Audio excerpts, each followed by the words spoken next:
Gas নাই, তাই বাধ্য হয়ে রাইস কুকারে ডিম ভুনা করলাম। আবার মরিচ মশলাও কষিয়েছি, দেখুন।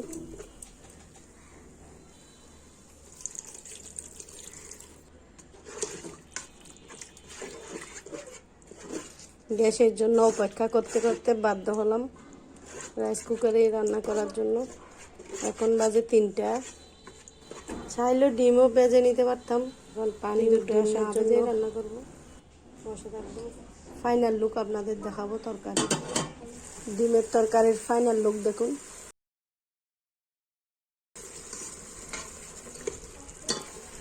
রাইস কুকারে রান্না করলে গরমও কম লাগে। মাল্টিপ্লাগ বন্ধ করে তারপর রাইস কুকার ধরুন, সতর্কতার সাথে, যেন শক না খেয়ে বাঁচতে পারেন।